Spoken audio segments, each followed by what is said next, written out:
ఈరోజు మనము చైతన్య మహాప్రభు యొక్క బాల్య లీలలను ఇంకొన్ని ఉన్నాయి చర్చించుకుందామంట. నేను పూర్తిగా ముగించలేకపోయాను. హఠాత్తుగా ఏదో ఇంటర్నెట్ సమస్య వచ్చి కట్ అయిపోయింది. తర్వాత నాకు సమయం కుదరలేదు, నిన్న చాలా బిజీగా ఉండే.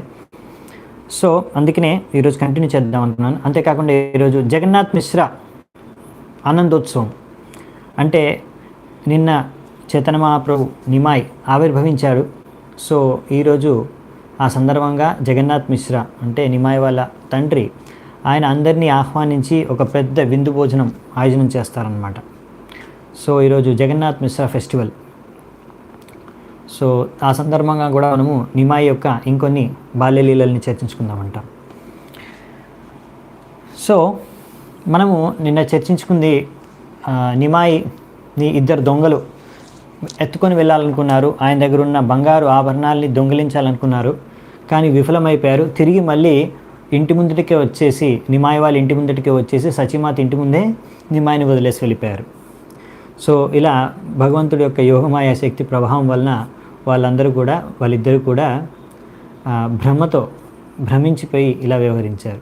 సో ఇది నిమాయి యొక్క విచిత్రమైన అద్భుతమైన లీలలు అన్నమాట. సో మనం ఈరోజు చర్చ ఆరంభించే కన్నా ముందు మంగళాచరణ చేసుకొని ఆరంభిద్దామంట. ఓం అజ్ఞానతిమిరాంధస్య జ్ఞానాంజనాశలాకయా చక్షోరన్మిళితం యేన తస్మై శ్రీగురవే నమః. శ్రీచైతన్యమనోభీష్టం స్థాపితం యేన భూతలే స్వయం రూపః కదా మహ్యం దదాతి స్వపదాంతికం.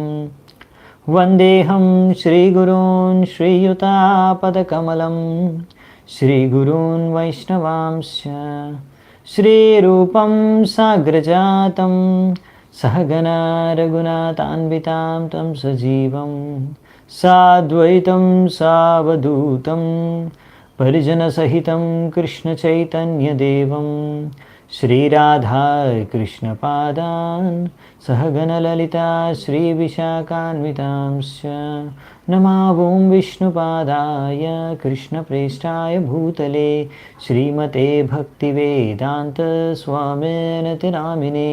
నమస్తే సారస్వతే దేవే గౌరవాణి ప్రచారిణే నిర్విశేషः శూన్యవాदी పాశ్చాత్యదేశతారిణే.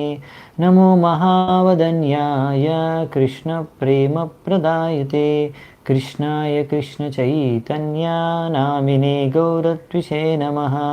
హే కృష్ణ కరుణా సింధో దీనబంధు జగత్పతే గోపేశ గోపికా కాంత రాధాకాంత నమోస్తుతే. తప్త కాంచన గౌరాంగీ రాధే వృందావనేశ్వరి వృషభానుసుతే దేవి ప్రణమామి హరిప్రియే. నీలాచల నివాసాయ నిత్యాయ పరమాత్మనే బలభద్రా సుభద్రాభ్యాం జగన్నాథాయ తే నమః. వాంఛాకల్పతరుభ్యశ్చ కృపా సింధుభ్య ఏవ చ పతితానాం పావనేభ్యో వైష్ణవేభ్యో నమో నమః. జయ శ్రీకృష్ణ చైతన్య ప్రభు నిత్యానంద శ్రీ అద్వైత గదాధర శ్రీవాసాది గౌరభక్తవృంద. హరే కృష్ణ కృష్ణ కృష్ణ హరే హరే హరే రామ రామ రామ హరే హరే. హరే కృష్ణ. సో అలా ఒకరోజు జగన్నాథ్ మిశ్రా ఇంకా సచీమాత ఇంటి ముందు కూర్చొని ఉన్నారు బయట. సో నిమాయిని పిలిచి నా పుస్తకం తీసుకొని రా అని జగన్నాథ్ మిశ్రా నిమాయిని లోపల పంపించారు. సో నిమాయి పరిగెట్టుకుంటూ లోపలికి వెళ్ళారు. అలా లోపలికి వెళ్ళినప్పుడు వాళ్ళకి లోపలికి వెళ్ళిన తర్వాత గజ్జల శబ్దం వినిపించింది. అరే ఇదైతే ఎవరి గజ్జలు, ఎక్కడి నుంచి గజ్జల శబ్దం వస్తుంది అనుకున్నారు. ఎందుకంటే నిమాయికి అయితే గజ్జలు లేవు. మరి దాని తర్వాత నిమాయి లోపలికి వెళ్ళేసి పుస్తకం తీసుకొని మళ్ళీ బయటకు వచ్చేసి జగన్నాథ్ మిశ్రాకి ఇచ్చేసి బయటకు వెళ్ళిపోయారు ఆడుకోవడానికి. సో దాని తర్వాత జగన్నాథ్ మిశ్రా సచిమాత ఈ యొక్క గజ్జల శబ్దం విని అసలు లోపల ఇంకెవరైనా ఉన్నారా అనేసి లోపలికి వెళ్ళి చూస్తే అక్కడ అన్నీ కూడా పాద చిన్న చిన్న ఒక చిన్న బాలుడి యొక్క పాద చిహ్నాలు ఉన్నాయన్నమాట. అలా ఎన్నో చోట్ల ఆ మొత్తం ప్రాంగణంలో అంటే ఇంట్లో మొత్తం నేల మీద అక్కడ ఇక్కడ చిన్న పిల్లవాడి యొక్క పాద చిహ్నాలు ఉన్నాయి. అంతేకాకుండా ఆ పాద చిహ్నాలలో ఎంతో అద్భుతమైన భగవంతుడి పాదాలకు ఉండే ఆ చిహ్నాలన్నీ కూడా గుర్తులన్నీ కూడా అక్కడ కనిపిస్తున్నాయి. ఎలాగంటే వజ్ర, ఇంకా అంకుశం, ఇంకా పతాకం, ఇవన్నీ కమలం పువ్వు, ఇవన్నీ మనం చూసాం కదా భాగవతంలో ఏదైతే చర్చించుకున్నామో. అలా భగవంతుడి పాదాలకు అన్ని చిహ్నాలు కూడా దాని మీద కనిపిస్తున్నాయి. వాళ్ళకి సందేహం వచ్చింది, భగవంతుడు తప్పకుండా అదృశ్య రూపంలో ఇక్కడ మన ఇంట్లో తిరుగుతున్నారు, ఇది మన ఎంతో అదృష్టం అనేసి వెంటనే జగన్నాథ్ మిశ్రా అన్నారన్నమాట సచీమాతతో. వెంటనే మంచి స్వీట్, మంచి మిఠాయి తయారు చేయి, రైస్, అన్నము, నెయ్యి, నేటితో మంచి మిఠాయి తయారు చేయి. మనం ఈరోజే మన ఇంట్లో మనం పూజించే ఈ శ్రీ దామోదర్ శీల ఉంది వాళ్ళ ఇంట్లో భగవంతుడి. సో ఆ దామోదర్ శీలను మనం ఈరోజే పంచగవ్యతో మనం అభిషేకం చేసి మంచి నైవేద్యం పెట్టి ఆరాధిద్దామంట. నాకు తెలిసి తప్పకుండా ఇవి మన ఈ దామోదర్ శీల నుంచే ఆయనే ఈరోజు మన ఇంట్లో ఇక్కడ ఈ గజ్జల శబ్దం చేస్తూ తిరిగిందంతా ఇంట్లో అంతా కూడా మనకు తెలియకుండా. సో ఈ విధంగా అనేసి జగన్నాథ్ మిశ్రా సచీమాతకి ఇలా చెప్పి ఎంతో ఆనందాన్ని వ్యక్తం చేశారంట. ఇంకా ఆయన శాలిగ్రామ శిలని ఎంతో బాగా ఆరాధించారంట. సో ఇలా ఇవన్నీ చూసి నిమాయి తన లోపల నవ్వుకున్నాడంట. సో ఈ విధంగా అదే సమయంలో ఇంకా నిమాయి ఇంకా చిన్న వయసులోనే ఉన్నారు, ఇప్పుడు పరిగెట్టగలుగుతున్నాడు, నడవగలుగుతున్నాడు.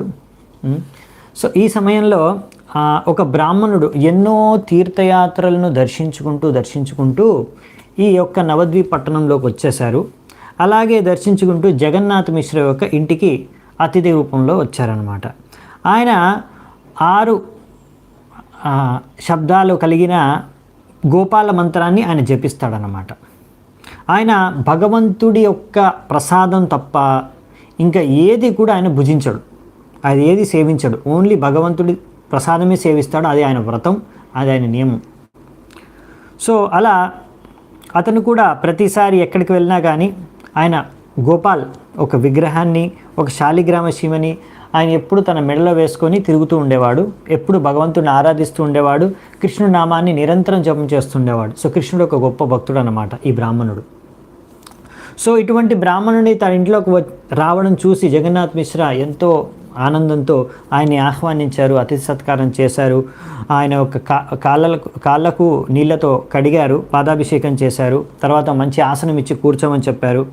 దాని తర్వాత బ్రాహ్మణుడు అన్నాడనమాట, ఈ విధంగా మీ యొక్క ఆతిథ్యం నాకు చాలా మీరు గొప్ప ఆతిథ్యం ఇచ్చారు, చాలా ధన్యవాదాలు. సో అప్పుడు జగన్నాథ్ మిశ్రా అన్నారు, ఇది మా సౌభాగ్యం, మీరు ఎన్నో తీర్థయాత్రలు దర్శించుకొని మా ఇంటికి ఈరోజు వచ్చారు, మా ఇంటిని పవిత్రం చేసేసారు. సో అందుకనే మీరు ఈరోజు మాకు ఈ సౌభాగ్యాన్ని ప్రసాదించండి. మీకోసం ఒక మంచి వంటకాలు మేము తయారు చేసి మీకు మంచి భోజనం అందించాలనుకుంటున్నాము. సో అప్పుడు బ్రాహ్మణుడు అన్నాడు, సరే మీరు అన్ని ఏర్పాట్లు చేయండి, నేను స్వయంగా వండుకొని నేను భగవంతుడికి అర్పణ చేసి భోగార్పణ చేసి నైవేద్యం చేసిన తర్వాత ప్రసాదాన్ని స్వీకరిస్తాను, ఇదే నా పద్ధతి అంటే సరే అనేసి ఎక్కడికి వెళ్ళినా ఆయన సొంతంగా వండుకునేవారు అనమాట. ఈ బ్రాహ్మణుడు వండుకొని తర్వాత భగవంతుడికి నైవేద్యం పెట్టి తర్వాత ఆయన ప్రసాదాన్ని తీసుకునేవాడు. సో అదే విధిగా ఇక్కడ కూడా సరే అనేసి జగన్నాథ్ మిశ్రా ఇంకా తన ఇంట్లో వాళ్ళు సచీమాత వీళ్ళందరూ కూడా దానికి కావాల్సిన వంటకు కావాల్సిన సామాగ్రి, ఇంకా వంటకు కావాల్సిన బియ్యము, ఇంకా కూరగాయలు, పప్పు, ఇలాంటివన్నీ కూడా ఏవేవి కావాలో అవన్నీ కూడా ఏర్పాట్లు చేసేసి ఆయనకు సహాయం చేశారు. ఆయన తర్వాత అవన్నీ వాళ్ళ సహాయంతో ఆయన మంచి వంటకాల్ని భగవంతుడికి సంతృప్తి కోసం ఆయన వంట చేశారు. అలా వంట చేసేసి ఇంకా భగవంతుడికి నైవేద్యాన్ని ముందు పాత్రలో ఉంచి ఇప్పుడు మంత్రాన్ని జపించి భగవంతుడు ఆహ్వానిస్తున్నారు. అలా భగవంతుడిని ఆహ్వానిస్తున్న సమయంలో అక్కడ తన ముందు ఎవరు ప్రత్యక్షమయ్యారంటే ఆ చిన్న శిశువు అంటే బాబు రూపంలో చిన్న పిల్లవాడి రూపంలో ఉన్న నిమాయి. ఆ నిమాయి అక్కడ ప్రత్యక్షమయ్యాడు. కానీ నిమాయి ఎలా ఉన్నాడు చూడ్డానికి? ఒంటి మీద ఏం గుడ్డలు లేవు, ఏమి బట్టలు లేవు అనమాట. అలా నగ్నంగా ముందు నించొని ఉన్నాడు. ఇంకా ఒంటి నింటా అంతా బయట ఆడుకొని వస్తున్నాడు కదా, బయట ఆడుకోవడానికి వెళ్ళాడు. ఆ సమయంలో ఈయన పిలిచాడని వెంటనే అక్కడికి వచ్చేసాడు. అలాగే సో ఒంటి నింటా అంతా కూడా దుమ్ము ధూళి అంతా మట్టి కూడా రాసుకుని ఉన్నారనమాట. సో అక్కడికి వచ్చేసి అలా ఆయన చూస్తుండగానే ఎంతో అద్భుతమైన దృశ్యం, సౌందర్యమైన దృశ్యాన్ని ఆ బ్రాహ్మణుడు చూస్తున్నాడు. ఈ పిల్లవాడు ఎవరు అని అనుకుంటున్నారు. ఆ బ్రాహ్మణుడు చూస్తుండగానే ఆ నిమా ఏం చేశాడంటే ఆ ముందు నైవేద్యానికి పెట్టిన ఆహారాన్ని భగవంతుడికి భోగని ఆయన వెంటనే కొద్దిగా తీసుకొని నోట్లో వేసేసుకున్నాడు అనమాట. నోట్లో వేసేసుకొనేసి వెంటనే అది అలా పనిచేయగానే అక్కడ జగన్నాథ్ మిశ్రా చూసి వెంటనే అతన్ని చూడగానే ఇక్కడ బ్రాహ్మణుడేమో అయ్యో అయ్యో అయ్యో ఈ అబ్బాయి చిన్నపిల్లవాడు వచ్చేసి నా నైవేద్యాన్ని అంతా పాడు చేసేసాడు, నేను భగవంతుడికి అర్పిస్తుంటే వచ్చి మధ్యలో తినేశాడు అని అరవడం స్టార్ట్ చేశారనమాట. వెంటనే జగన్నాథ్ మిశ్రా కూడా అక్కడ నుంచి పరిగెత్తుకుంటూ వస్తున్నాడు. నిమాయి చూసి వెంటనే అక్కడ నుంచి పరిగెత్తి బయటికి వెళ్ళిపోయాడు. ఇంకా జగన్నాథ్ మిశ్రా ఆయన వెంటబడుతున్నాడు. సో వెంటనే బ్రాహ్మణుడు జగన్నాథ్ మిశ్రా యొక్క చేయి పట్టుకొని ఆ చిన్న పిల్లవాడులే తెలియక ఏదో తప్పు చేశాడు, నా నైవేద్యం అంతా ఇదంతా నాశనం చేసేసాడు, ఇప్పుడు మళ్ళీ ఇదంతా ఇప్పుడు పనికిరాదు భగవంతుడికి నైవేద్యం పెట్టడానికి, సో ఇది నేను భుజించలేను, సో మీరేం బాధపడకండి. జగన్నాథ్ మిశ్రా ఆ చిన్న పిల్లవాడిని కొట్టి మనకి ఏం లాభం వస్తుంది, పిల్లవాడు తెలియక ఏదో తప్పు చేశాడు, వదిలేసాను పిల్లవాడిని. సో ఈరోజు నేను ఏ ఫలాలను భుజించేసి ఏ ఫలాలను కూరగాయలను తినేసి నేను ఈరోజు భగవంతుడికి అర్పించి అవి తినేసి నేను ఈరోజు నిద్రపోతాను, మీరేం కంగారు పడకండి. కానీ జగన్నాథ్ మిశ్రా అన్నారు అదే అలా ఎలా అవుతుంది, మీరు ఎంతో తీర్థస్థలాలు దర్శనం చేసుకొని మా ఇంటికి వచ్చారు, ఈరోజు మా అతిథి, మేము మీకు చాలా బాగా మంచిగా సేవ చేయాలనుకుంటున్నాము, మీరు ఇలా అన్నం తినకుండా ఒక పళ్ళు తీసుకొని మీరు ఇలా ఉంటే మాకు బాధాకరంగా ఉంటుంది మా అందరికీ, సో మీరు ఎలాగైనా సరే మళ్ళీ ఒకసారి మేమందరం మీకు సహాయం చేస్తాము, మళ్ళీ ఒకసారి మీరు వంట చేసి భగవంతుడికి నైవేద్యం పెట్టండి, ఈసారి నేను చూస్తాను అది తప్పకుండా ఈ నా పుత్రుడైన ఈ నిమాయి పిల్లవాడు రాకుండా నేను జాగ్రత్త పడతాను, మళ్ళీ ఇటువంటి తప్పు జరగదు, సో మీరు తప్పకుండా మళ్ళీ ఒకసారి వంట చేయండి అంటే ఇంకా బ్రాహ్మణుడు అంగీకరించారనమాట. సరే అనేసి మళ్ళీ అక్కడున్న స్థలం అంతా మళ్ళీ పరిశుభ్రం చేసేసి పాత్రలని పరిశుభ్రం చేసేసి మళ్ళీ నిమాయి తల్లిదండ్రులైన జగన్నాథ్ మిశ్రా, సచిమాత ఇంకా మిగతా వాళ్ళందరూ కూడా సహాయం చేశారన్నమాట, అన్ని సామాగ్రి తీసుకొచ్చి వంట కోసం చేసుకోవడం కోసం. సో అలా వాళ్ళ సహాయం ద్వారా మళ్ళీ ఈ బ్రాహ్మణుడు వంట చేయడం స్టార్ట్ చేశాడు. సో మళ్ళీ అన్ని వంటకాలు ముందు ఎలా చేశారో కొంచెం సమయం పడుతుంది ఇన్ని వంటలు చేయాలంటే, అన్ని వంటకాలు మళ్ళీ చేసి అంత సమయం పట్టినా ఓపికగా మళ్ళీ భగవంతుడికి నైవేద్యం పెట్టి మళ్ళీ భగవంతుడికి నైవేద్యం పెట్టే కన్నా ముందే జగన్నాథ్ మిశ్రా ఏం చేశారంటే ఆయన సచిమాతకు చెప్పేశారు, ఇప్పుడు వంట జరుగుతుంది, ఇప్పుడు తర్వాత నైవేద్యం పెడతారు, ఆ సమయంలో నిమాయి మన ఇంట్లో ఎక్కడ కనిపించకూడదు, అందుకనే నువ్వు నిమాయిని తీసుకొని పక్కింటికి వెళ్ళిపో, ఆ పక్కింట్లోనే ఉండు, నువ్వు మొత్తం నైవేద్యం అయిపోయిన తర్వాత బ్రాహ్మణుడు ప్రసాదం తీసుకున్న తర్వాత నువ్వు మళ్ళీ తిరిగిరా నిమాయిని తీసుకొని అంటే సరే అనేసి సచిమాత నిమాయిని తీసుకొని పక్కింట్లోకి వెళ్ళిపోయిందనమాట. సో ఆ సమయంలో ఇప్పుడు జగన్నాథ్ మిశ్రా అన్నాడు, ఇక్కడ నిమాయి లేడు, పక్కింటికి వెళ్ళిపోయారు, సో ఇక్కడికి రాడు, మీరేం కంగారు పడకండి, నైవేద్యం పెట్టండి అని. సో వెంటనే బ్రాహ్మణుడు మళ్ళీ ఆ పాత్రను భగవంతుడి ముందు ఉంచి మళ్ళీ మంత్రం జపించడం స్టార్ట్ చేశారు, భగవంతుడికి నైవేద్యాన్ని అర్పించడం, భగవంతుడిని పిలవడం, ఆహ్వానించడం, రండి మీరు ఈ నా యొక్క నైవేద్యాన్ని స్వీకరించండి అని. సో ఆ పక్కింట్లో ఉన్న నిమాయి ఎలాగో అలాగా ఎవ్వరికి కనిపించకుండా అక్కడి నుంచి ఎవ్వరు చూడకుండా ఉన్నప్పుడు ఎలాగో అలాగా తప్పించుకొని ఇక్కడికి పరిగెత్తుకుంటూ వచ్చేసి అలా నైవేద్యం పెట్టగానే మంత్రం చదవగానే వెంటనే ముందు ప్రత్యక్షమైపోయాడు నిమాయి. సో మళ్ళీ అలా ప్రత్యక్షం అయిపోగానే వెంటనే మళ్ళీ అలా బ్రాహ్మణుడు చూస్తుండగానే వెంటనే ఆ నైవేద్యం పాత్రలోంచి కొంచెం అన్నం తీసుకొని భోగా తీసుకొని వెంటనే దాన్ని తీసేసుకున్నారనమాట, స్వీకరించేశారు నిమాయి. అలా స్వీకరించగానే మళ్ళీ ఆ బ్రాహ్మణుడు అరవడం స్టార్ట్ చేశాడు. అయ్యో అయ్యో, ఈ పిల్లవాడు మళ్ళీ వచ్చి నా మొత్తం నైవేద్యాన్ని నాశనం చేసేసాడు. ఈరోజు నాకు భగవంతుడికి నైవేద్యం పెట్టే భాగ్యం లేదు. నేను ఈరోజు భగవంతుడి యొక్క భోగ నైవేద్య ప్రసాదాన్ని నేను స్వీకరించే నాకు భాగ్యం లేదు. ఈరోజు కృష్ణుడు ఇచ్చ ఇదే. నేను ఏం తప్పు చేశాను? ఎందుకు నన్ను ఈరోజు ఇలా కృష్ణుడు ఇలా పరీక్షిస్తున్నాడు? సో ఈ విధంగా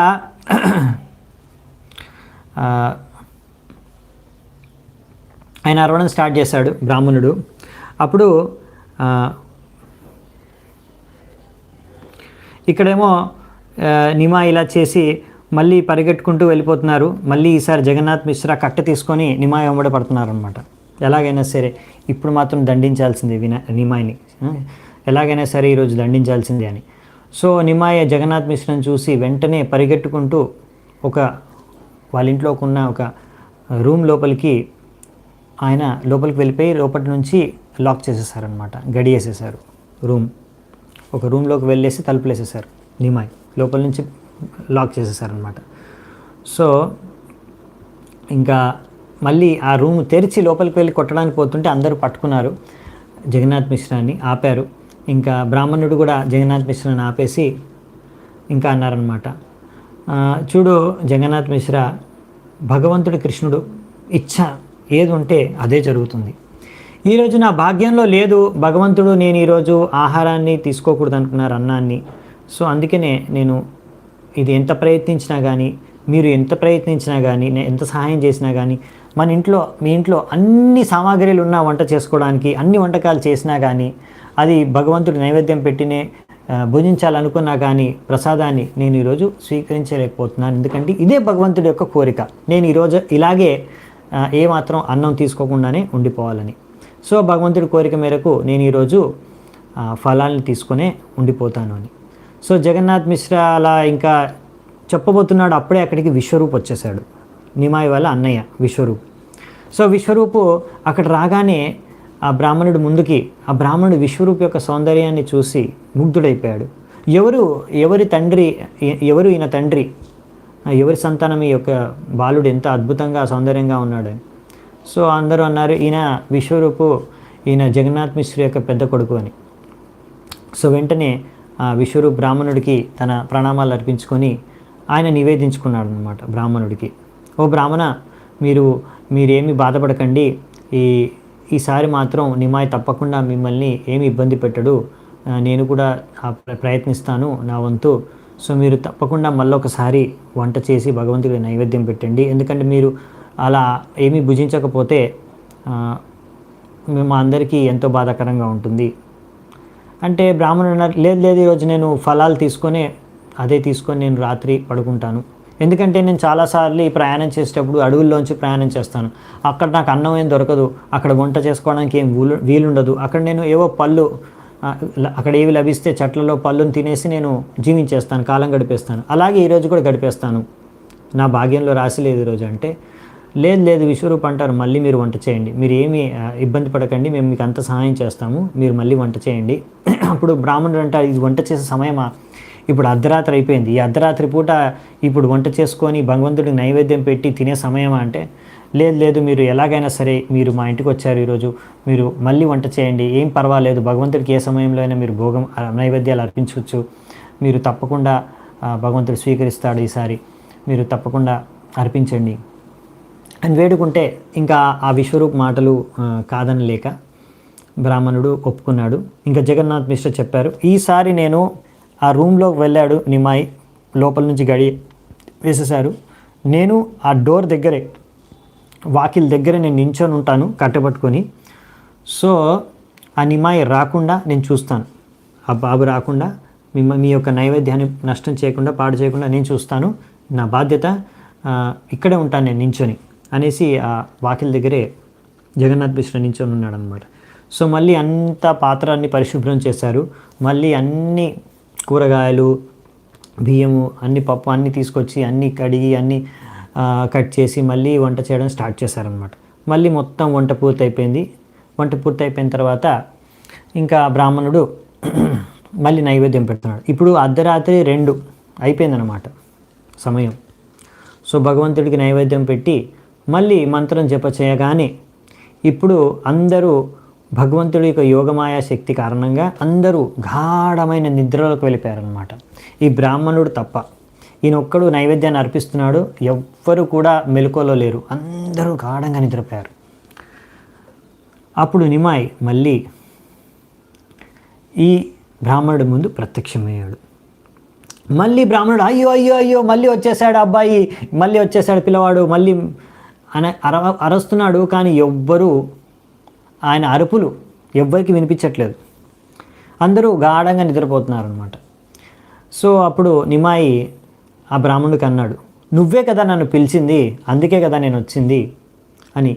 ఆ అబ్బాయి ఆ బ్రాహ్మణుడికి ఏం అర్థం కావట్లేదు, ఏం చెప్తున్నాడు, ఎలా వచ్చాడు ఈ అబ్బాయి, ఇంత అరుస్తున్నా ఎవరు రావట్లేదు ఎందుకు అని. సో అప్పుడు నిమాయ్ అన్నాడు అనమాట ఆ బ్రాహ్మణుడికి, నువ్వే పిలిచావు అందుకే నేను వచ్చాను అనేసి. అలా చూస్తుండగానే బ్రాహ్మణుడు వింటుండగానే నిమాయ్ ఆయన దివ్య రూపాన్ని, అసలైన ఏ కృష్ణుడు రూపాన్ని, ఒక రూపాన్ని ధరించాడు, దివ్య రూపాన్ని, ఆధ్యాత్మిక రూపాన్ని. ఆయన మొత్తం నెమలి పెంచ, ముకుటం, ఆభూషణాలు, ఇంకా మొత్తం వస్త్రాలు అన్నీ కృష్ణుడిలాగా ఉన్నాయి. ఇంకా 8 చేతులు ఉన్నాయన్నమాట, 8 చేతులు. ఆయన చూశాడు, 2 చేతుల్లో ఆయన తన యొక్క వేణువుని వాయిస్తున్నాడు కృష్ణుడు. ఇంకా బాలుడి రూపంలోనే ఉన్నాడు.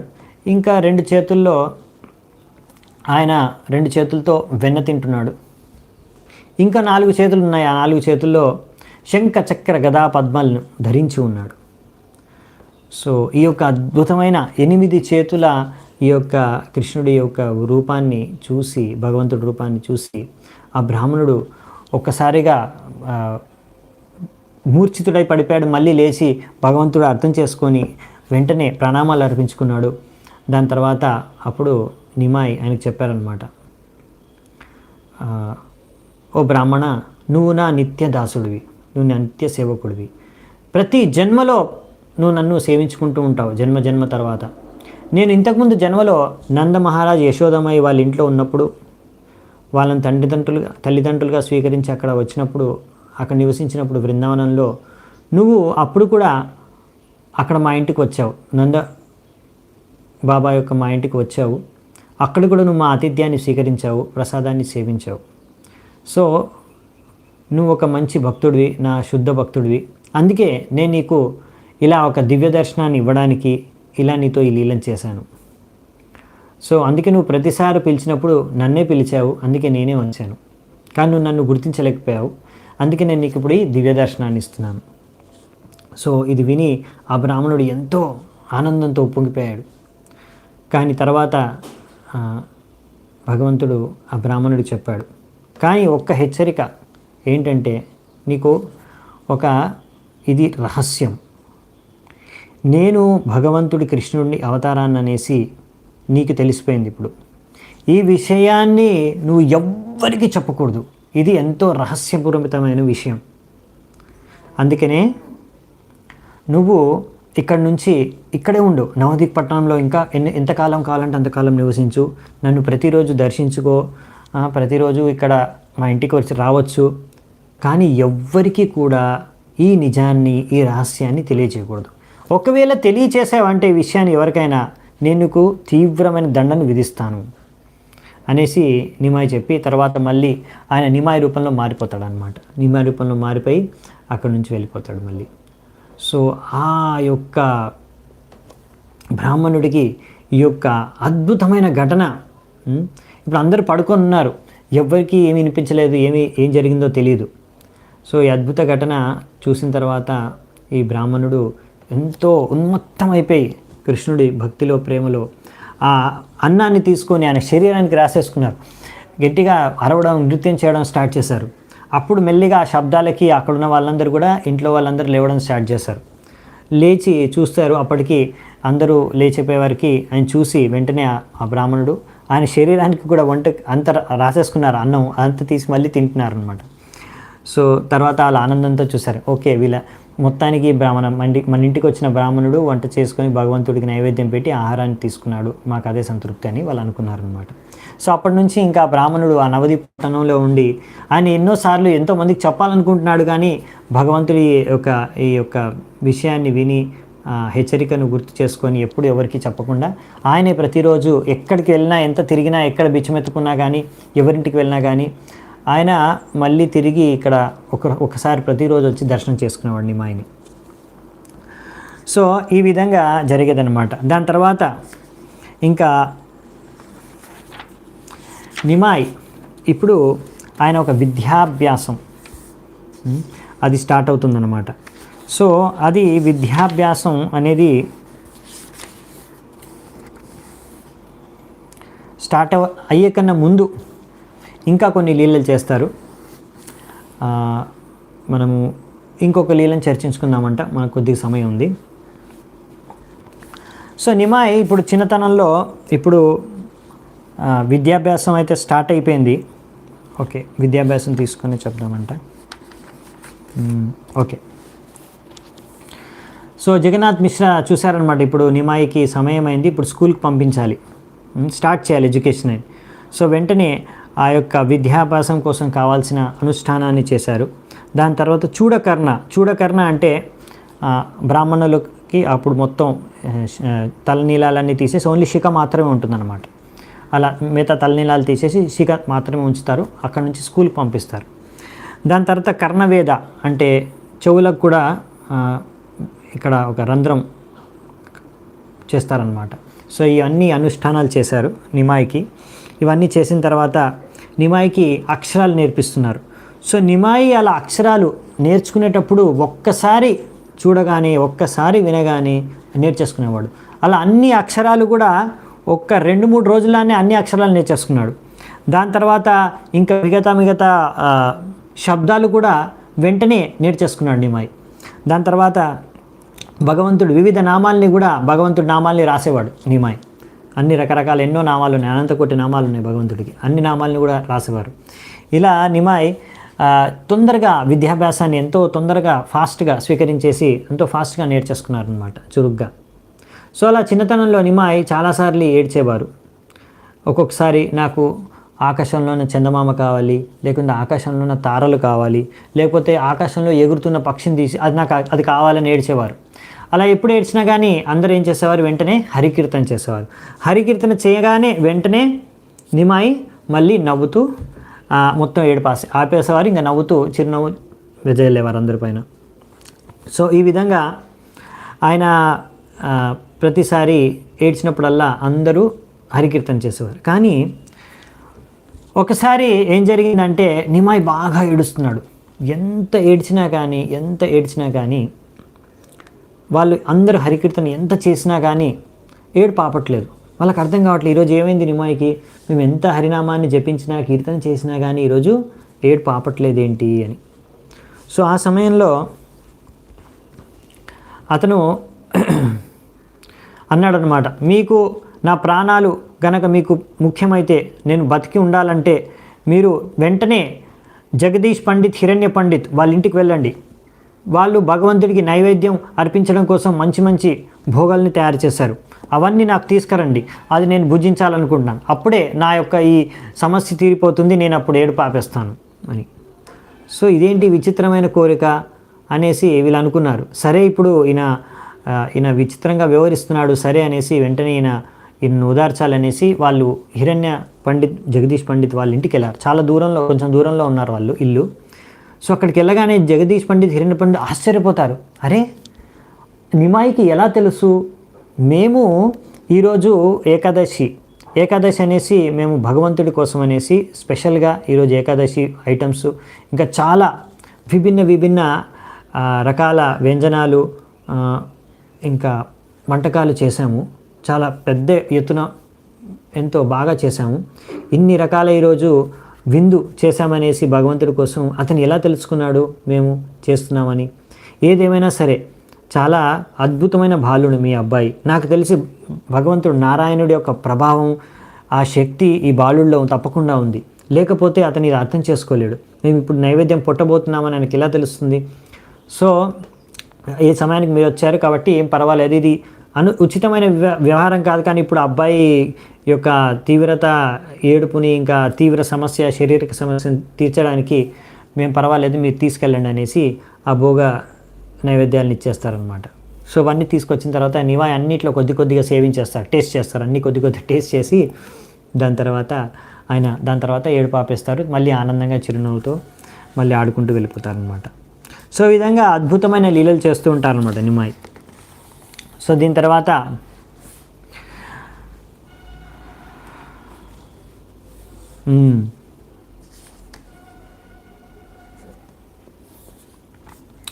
ఇప్పుడు నిమాయ్ స్కూల్కి వెళ్ళడం స్టార్ట్ చేశారు. ఇప్పుడు మనకు సమయం అయిపోతుంది, కొంచెం ఫాస్ట్గానే నేను తీసుకెళ్ళిపోతాను. మేబీ జస్ట్ లాస్ట్ ఒక పాస్ట్ టైం చర్చించుకుందామంట. సో నిమాయ్ స్కూల్కి వెళ్ళిన తర్వాత ఆయన మధ్యాహ్నం స్కూల్ అయిపోయేదనమాట. స్కూల్ అయిపోయిన తర్వాత నిమాయ్ ఏం చేసేవాడంటే మధ్యాహ్నం స్కూల్ నుంచి నేరుగా డైరెక్ట్గా గంగా నదికి వెళ్ళేసి గంగా నదిలో తన మిత్రులతో పాటు స్నేహితులతో పాటు ఎంతో ఆటలు ఆడుకుంటూ స్నానం చేయడం, రకరకాల ఆటలు ఆడుకునేవారు. అలా రకరకాల ఆటలు ఆడుకోవడమే కాకుండా అక్కడ గంగా నది ఒడ్డుకి చాలామంది వచ్చేవారు. అలా ఋషులు, మునులు, సాధువులు, భక్తులు, ఇంకా వివిధ రకాల స్త్రీలు, పిల్లలు, అన్ని రకాల మనుషులు వచ్చేవారు వాళ్ళ పనులు చేసుకోవడానికి గంగా నది ఒడ్డున. సో నిమాయ్ ఏం చేసేవాడంటే అలా అక్కడికి వచ్చిన కొంతమంది బ్రాహ్మణులు లేకపోతే సాధువులు వాళ్ళు స్నానం చేసిన తర్వాత తిరిగి వెళ్తుంటే మళ్ళీ నిమాయ్ వాళ్ళని వెళ్ళి స్పర్శించడం, లేకపోతే ఆయన పాదాలతో వాళ్ళపైన నీళ్ళని చల్లడం, ఒక్కొక్కసారి అలా చేసి మళ్ళీ వాళ్ళని అశుద్ధి చేసేసేవారు. మళ్ళీ వాళ్ళు తిరిగి స్నానం చేయాల్సి వచ్చేది. ఒక్కొక్కసారి వాళ్ళు హెచ్చరించేవారు, నిమాయ్ ఇలాంటి అల్లరి పనులు చేయకూడదు అని. కానీ నిమాయ్ ఏమాత్రం పట్టించుకునేవాడు కాదు, ఏమాత్రం వినేవాడు కాదనమాట. ఒక్కొక్కసారి నిమాయ్ ఏం చేసేవాడంటే నీళ్ళని తన నోట్లోంచి వాళ్ళ మీద ఉమ్మేసేవారు. సో ఇలాంటివన్నీ చూసి ఇంకా వాళ్ళకి చాలా కోపం వచ్చేసింది. వాళ్ళు వెళ్ళేసి జగన్నాథ్ మిశ్రా దగ్గరికి వెళ్ళారన్నమాట. జగన్నాథ్ మిశ్రా దగ్గరికి వెళ్ళేసి ఆయనకు కంప్లైంట్ చేశారు.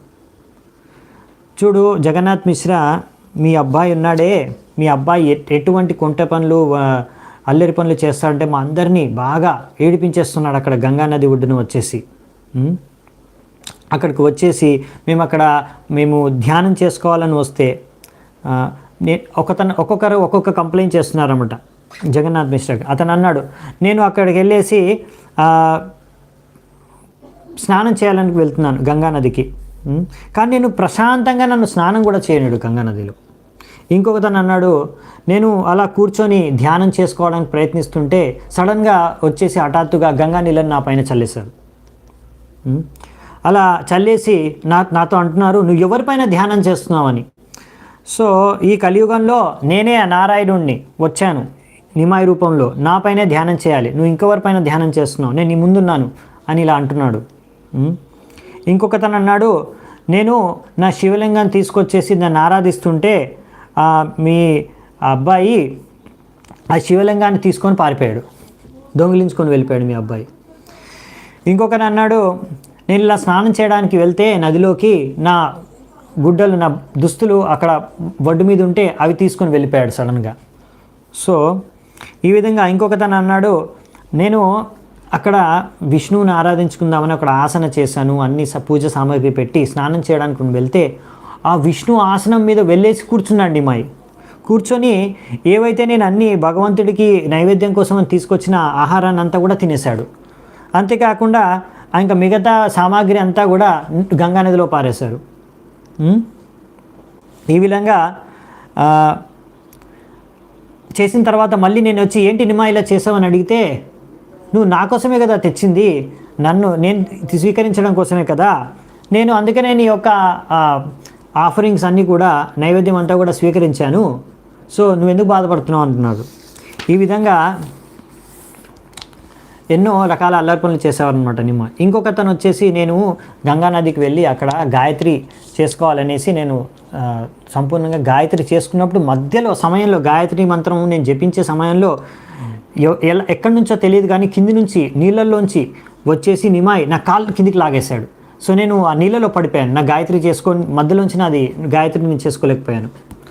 సో ఈ విధంగా ఇంకొకతను అన్నాడు, ఆయన నా భగవద్గీత దొంగిలించుకొని వెళ్ళిపోయాడు. ఇంకొకతను అన్నాడు, నా పువ్వులు నా బట్టలు దొంగిలించేశాడు ఇలా నేను స్నానం చేస్తుంటే. ఇంకొకతను అన్నాడు, నా కుమారుడు చాలా చిన్న అబ్బాయి, సో అతన్ని తీసుకొని నేను అక్కడికి వస్తే అతని చెవులో నీళ్లు వేసేశారు. అది పడ్డ తర్వాత అతను ఏడుస్తున్నాడు. ఈ విధంగా రకరకాల అల్లరి చేష్టలు చేస్తున్నాడు. ఇంకొక తను అన్నాడు, అతను సడన్గా నేను గంగలో స్నానం చేస్తుంటే భగవంతుడి పైన ధ్యానం చేసుకుంటూ ఉంటే అతను నా భుజాలపైనకి ఎక్కేసి నేనే భగవంతుడిని, నేనే శివుణ్ణి అనేసి మళ్ళీ గంగలో దూకేస్తున్నాడు. సో ఈ విధంగా ఒక్కొక్కసారి ఆ గంగ నది ఒడ్డున ఉన్న మట్టిని ఇసుకని అది తీసుకొని మేము స్నానం చేసి బయటకు వస్తుంటే మా మీద చల్లేసేవారు. సో ఈ విధంగా అతను చేసే ఎల్లరి చేష్టలను చూసి మిగతా తన మిత్రులందరూ కూడా అలాగే చేసేవారు. సో ఈ విధంగా అంతేకాకుండా అన్నిటికన్నా చాలా విచిత్రమైన అల్లరి పనులు ఏంటంటే ఒకవైపు ఒక నది ఒడ్డున ఒక సైడున పురుషులు స్నానం చేస్తుంటారు, ఇంకో సైడున స్త్రీలు స్నానం చేస్తున్నారు. సో నిమా ఏం చేసేవాడు అంటే అలా పురుషులు స్త్రీలు ఒక్కొక్క చోట వేరువేరు చోట్ల స్నానం చేస్తుంటే ఆ సమయంలో పురుషుల గుడ్డలన్నీ కూడా వస్త్రాలన్నీ కూడా తీసుకొని ఆ స్త్రీలు స్నానం చేస్తున్న ఆ యొక్క స్థలానికి తీసుకెళ్ళి అక్కడ వేసేసేవారు. అక్కడ నుంచి స్త్రీల వస్త్రాలన్నీ కూడా తీసుకుని వచ్చేసి పురుషులు స్నానం చేస్తున్న ఈ నది ఒడ్డున ఆ ఒడ్డున పెట్టేసేవారు. సో ఇటువంటి అల్లరి పనులు చేస్తున్నాడు. ఇలా ఇంకా ఎన్నో విషయాలు కంప్లైంట్ చేశారనమాట జగన్నాథ్ మిశ్రకి. జగన్నాథ్ మిశ్ర అన్నాడనమాట, సరే మీరేం కంగారు పడకండి, మీరందరూ కూడా ఎంతో దయతో ఓపికతో సహించారు ఇవన్నీ కూడా. ఇప్పుడు మీరు ఇవన్నీ నాకు చెప్పారు కనుక నేను తప్పకుండా తగిన శిక్షను విధిస్తాను, నిమాయికి తగిన దండన చేస్తాను, మందలిస్తాను. సో మీరు తప్పకుండా మీరు ఇంకో రోజు రేపటి నుంచి మీరు ఎటువంటి నిమాయి ఎటువంటి పనులు చేయడు, మిమ్మల్ని ఏమాత్రం బాధ పెట్టడు, మీరందరూ ఏం కంగారు పడకుండా వెళ్ళండి అని పంపించేశారనమాట.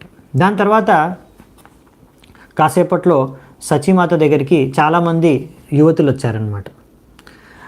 యవ్వన వయసులో ఉన్న చాలామంది స్త్రీలు సచీమాత దగ్గరికి వచ్చేసి ఆమెకు కూడా నిమాయి మీద కొంచెం కంప్లైంట్స్ ఇస్తున్నారు. వాళ్ళు ఏమంటున్నారంటే ఈ విధంగా ఇటువంటి కంప్లైంట్స్ ఎవరైతే బ్రాహ్మణులు ఇచ్చారో అటువంటివే ఇస్తున్నారనమాట. ఇంకా కొన్ని అడిషనల్గా ఏంటంటే నిమాయి మేము అలా స్నానం చేస్తున్నప్పుడు మా దుస్తులను తీసుకొని వెళ్ళిపోతారు. దాని తర్వాత అంతేకాకుండా మమ్మల్ని అనుచితమైన శబ్దాలతో మమ్మల్ని రకరకాలుగా పిలుస్తారు. మేము నిమాయిని ఇలా మాట్లాడకూడదు, ఇది తప్పు అని చెబితే మా మీద నీళ్ళన్నీ విసురుతూ ఉంటాడు గంగలోంచి. ఈ విధంగా మేము గంగ పూజ చేసుకోవాలనేసి పువ్వులు పండ్లు అవన్నీ తీసుకొని వస్తే వాటన్నిటినీ కూడా తీసుకొని అటు ఇటు పారేస్తారు, గంగలో పారేస్తారు. ఇంకా ఈ విధంగా ముఖ్యంగా మేము అలా గంగలో స్నానం చేసి వచ్చినప్పుడు మా మీద కూడా ఇసుక చల్లుతాడు. లేకపోతే మేము సడన్గా అలా గంగలో ఉన్నప్పుడు వెనక నుంచి వచ్చి చెవులో గట్టిగా అరిచేస్తాడు.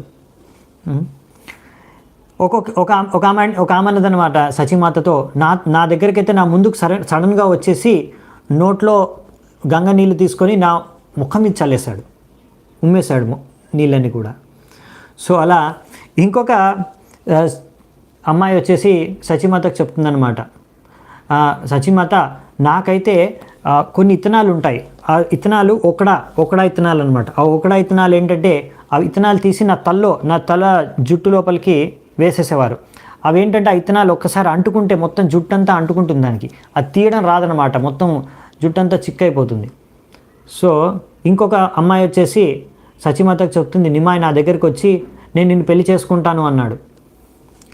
సో అందరు కలిసి సచీమాతకు చెప్తున్నారనమాట, మీరేమనుకుంటున్నారు, మీ నిమా ఏమనుకుంటున్నాడు, రాజకుమారుడు అనుకుంటున్నాడా, ఇష్టం వచ్చినట్టు వ్యవహరిస్తున్నాడు, ఎవరిని ఏది పడితే అది అంటున్నాడు, ఎవరితో ఎలా పడితే అలా మాట్లాడుతున్నాడు. సో మీరు కనుక తగిన చర్యలు తీసుకోకపోతే నిమాయి పైన మేము వెళ్ళి మా అమ్మ నాన్నలకు చెప్తాం, మా అమ్మకు చెప్తే మా అమ్మ వాళ్ళందరూ వచ్చి మీతో గొడవ పడతారు మరి అని సచీమాతకు చెప్తే సచీమాత అందరినీ కూడా మీరేమీ కంగారు పడకండి, నేను నిమాయికి చెప్తాను, మందలిస్తాను అనేసి అందరినీ ఆలింగనం చేసుకొని నచ్చ చెప్పేసి వాళ్ళని పంపించేస్తుంది. వాళ్ళందరూ కూడా సచీమాత పాద పద్మాల నుంచి ధూళిని తీసుకొని వాళ్ళ నెత్తి మీద పెట్టుకొని వెళ్ళిపోతారనమాట. ఎందుకంటే సచీమాత అంటే వాళ్ళందరికీ కూడా ఎంతో ఆదరణీయమైన వ్యక్తి. సో దాని తర్వాత ఇక్కడ సచీమాత కూడా ఇంకా సచిమాత ఎదురు చూస్తుంది, సరే నిమాయి రానివ్వండి, ఒక్కసారి నిమాయి వస్తే ఈరోజు తగిన దెబ్బలు నా చేతిలో తింటాడు, అప్పుడు సరిగ్గా అవుతాడు, ఇన్ని రకాల చేష్టలు చేస్తున్నాడు నిమాయిని. సచిమాత ఎదురు చూస్తుంది నిమాయి ఎప్పుడు వస్తాడు స్కూల్ నుంచి తిరిగి ఆటలు ఆడుకొని గంగా నదిలో అని. ఇంకా అక్కడి నుంచేమో నిమాయి తండ్రి జగన్నాథ్ మిశ్రా వెంటనే అలా కంప్లైంట్ వినగానే ఇప్పుడే వెళ్ళి నిమాయిని అక్కడే దండిస్తాననేసి అక్కడ నుంచి బయలుదేరాడు, ఇంట్లోంచి గంగా నది వైపు బయలుదేరారనమాట. దాని తర్వాత అది తెలిసి వెంటనే కంప్లైంట్ చేసి వచ్చేసారనమాట. గంగా నది దగ్గరికి వచ్చేసి ఆ కంప్లైంట్ చేసిన వాళ్ళు నిమాయికి చెప్పేశారు, ఇప్పుడు మీ నాన్న రాబోతున్నాడు, మీ నాన్న వచ్చి నీకు బాగా దెబ్బలు కొడతారు, అప్పుడు నీకు బాగా సరిపోతుంది, నువ్వు చేసిన అల్లరి అన్ని పనులన్నీ కూడా ఆగిపోతాయి, అప్పుడు నీకు సరైన శాస్తి జరుగుతుంది అని వాళ్ళందరూ చెప్పగానే నిమాయి వెంటనే తన ఫ్రెండ్స్ అందరికి చెప్పేశాడనమాట, మిత్రులందరికీ, మీరందరూ ఇక్కడ ఆడుకుంటూ ఉండండి, నేను ఇంకో రూట్లో ఇంటికి వెళ్ళిపోతాను, ఇక్కడికి మా నాన్న వస్తే ఇక్కడ అసలు నిమాయి స్కూల్ తర్వాత ఇక్కడికి మాతో పాటు రానేలేదు, ఇంటికి వెళ్ళిపోయాడు అని చెప్పండి అనేసి నిమాయి అక్కడి నుంచి ఇంకో దారిలో, ఏ దారిలో వాళ్ళ నాన్న వస్తున్నాడో ఆయనకు తెలిసి వస్తాడో ఇంకో దారిలో ఆయన ఇంటికి చేరుకున్నాడు అనమాట. ఇంటికి చేరుకోగానే అమ్మ అమ్మ అనేసి అరవడం స్టార్ట్ చేశాడు అనమాట సచిమాతని. అమ్మ నాకు వెంటనే నూనె ఇవ్వు, నేను స్నానానికి వెళ్ళే గంగానదిలో స్నానం చేసుకోవడానికి వెళ్ళాలి, నేను స్కూల్ నుంచి వచ్చేసాను తిరిగి అనేసి అనగానే సచిమాత వచ్చి చూసింది నిమాయిని. చూస్తే ఆయన ఒంటి నిండా అంతా కూడా దుమ్ము ధూళి ఉంది, ఇంకా అన్నీ ఇంకు, స్కూల్లో రాస్తే ఇంకు ఉంటుంది కదా, ఇంకు మార్కలు అన్నీ కూడా శరీరం మీద కాళ్ళు చేతుల మీద ఉందన్నమాట. ఇంకా చూసిందనమాట, తల మీద చూస్తే జుట్టుగా తల మీద కానీ శరీరంలో ఎక్కడ కానీ గుడ్డలు కానీ ఎక్కడ ఏమాత్రం తడి లేదు, నీటి చుక్క కూడా లేదు, మొత్తం అంతా కూడా ఎక్కడ స్నానం చేసినట్టుగా గంగకు వెళ్ళినట్టుగా ఎటువంటి లక్షణాలు కనిపించట్లేదు. చేతిలో అలాగే పుస్తకాలు ఉన్నాయి. సో సచిమాత చూసి ఆశ్చర్యపోయింది, ఇదేంటి నిమాయేమో అక్కడ గంగలో ఇవన్నీ చేష్టలు చేస్తున్నారనేసి వచ్చిన కంప్లైంట్ చేశారు, ఇప్పుడు నిమాయేమో డైరెక్ట్ స్కూల్ నుంచి వచ్చేసాడు, ఎందుకంటే చూస్తే మాత్రం అతను గంగలో వెళ్ళి స్నానం చేసినట్టు కనిపించట్లేదు అని సచిమాత ఆలోచిస్తుంది. అక్కడ గంగామాత అక్కడ అప్పటికి నిమాయి మాటలు విని నిమాయి సౌందర్యాన్ని చూసి సచిమాత మర్చిపోయింది, ఆమె కోపం అంతా తగ్గిపోయింది. అక్కడ జగన్నాథ్ మిశ్రా గంగా దగ్గరికి వెళ్ళగానే అక్కడ నిమాయి ఫ్రెండ్స్ అందరూ కూడా మిత్రులందరూ కూడా చెప్పేస్తారనమాట జగన్నాథ్ మిశ్రాకి, ఈరోజు నిమాయి రాలేదు, నిమాయి ఎక్కడున్నాడంటే నిమాయి ఈరోజు రాలేదు, స్కూల్ నుంచి డైరెక్ట్గా ఇంటికి వెళ్ళిపోయారు, గంగా నదికి రాలేదు, మేము కూడా ఎదురు చూస్తున్నాం ఎప్పుడు వస్తాడు నిమాయి అని. సరే అనేసి వెంటనే జగన్నాథ్ మిశ్రాకి అర్థమైపోతుంది ఇక్కడ నుంచి వెళ్ళిపోయినట్టున్నాడు నిమాయి అని. ఎలాగైనా సరే ఇంటికి వెళ్ళి మందలిస్తాను దండిస్తాను అనేసి కోపంతో వెళ్తుంటే అప్పుడు ఎవరైతే కంప్లైంట్ చేస్తారో వాళ్ళందరూ జగన్నాథ్ మిశ్రా దగ్గరకు వచ్చేసి, చూడండి మిశ్రా గారు, మేము మీకు చాలా కంప్లైంట్స్ చేశాము, అవన్నీ మిమ్మల్ని నిమాయిని కొంచెం ఆట పట్టిద్దామని చేసాము, ఏదో అలా మీరేమి వెళ్ళి నిమాయిని దండించాల్సిన అవసరం లేదు, మీరు కొట్టకండి ఆయన్ని, మేము మీతో పాటు వస్తాం ఇంటికి, లేకపోతే మీరు ఆయన్ని కొట్టేస్తారు అనేసి వాళ్ళు కూడా జగన్నాథ్ మిశ్రాతో పాటు ఇంటికి వెళ్ళారనమాట. జగన్నాథ్ మిశ్రకు అర్థం కాలేదు, వీళ్ళు నిజంగా చెప్తున్నారా, నేను నిమాయిని కొడతాననేసి వీళ్ళు మళ్ళీ కొట్టొద్దనేసి ఇలా మేము ఊరికే చెప్పాము, నిజం కాదు మేము చెప్పిందంటే అబద్ధం అని అంటున్నారు, ఏంటిది ఆయన కొంచెం సందిగ్ధంలో పడిపోయారు. ఇదే భగవంతుడు అంతా యోగమాయాశక్తి కారణంగా వీళ్ళందరూ కూడా ఇలా వ్యవహరిస్తున్నారు. ఎందుకంటే వీళ్ళందరికీ కూడా కంప్లైంట్ చేసిన వాళ్ళందరికీ కూడా నిమాయి చేసే అల్లరి చాలా ఇష్టం అనమాట. కానీ ఇక్కడ ఇప్పుడు జగన్నాథ్ మిశ్రా ఇలాంటి దండన విధిస్తే నిమాయి ఇలాంటి అల్లరి చేయకపోతే మళ్ళీ నిమాయిని చూడలేం, మేము ఇలాంటి అల్లరి చూడలేమనేసి మళ్ళీ జగన్నాథ్ మిశ్రాకి అంటున్నారనమాట, వద్దొద్దు నువ్వు దండించాల్సిన అవసరం లేదు, నిమాయి ఏం పెద్ద అల్లరి చేయలేదు, మేము ఊరికే చెప్పాము నీకు అని. సో సరే ఏదైనా సరే జగన్నాథ్ మిశ్రా కోపంతో ఇంటికి వెళ్ళాడు. వెళ్ళగానే నిమాయి వెంటనే వచ్చేసి జగన్నాథ్ మిశ్రాని ఆలింగనం చేసుకున్నారు నాన్న అనేసి. దాని తర్వాత నిమాయి సౌందర్యాన్ని చూసి ముగ్ధుడైపోయి జగన్నాథ్ మిశ్రా కోపంతో మర్చిపోయారనమాట. సో ఈ విధంగా నిమాయి ఎన్నో రకాల లీలలు చేసేవారనమాట చిన్నతనంలో. సో ఈరోజు ఇక్కడే ముగిస్తాను, ఇంకా చాలా లీలలు ఉన్నాయి. సో మళ్ళీ ఎప్పుడైనా చర్చించుకుందామంట. మీ అందరికీ చాలా చాలా ధన్యవాదాలు. శిల ప్రభుపాద్ కీ జై, జగన్నాథ్ మిశ్రా ఫెస్టివల్ की जय, चैतन्य महाप्रभु की जय, अनंत कोटि वैष्णव वृंद की जय, निताय गौर सीतनाथ प्रेमानंदे हरि हरि बोल.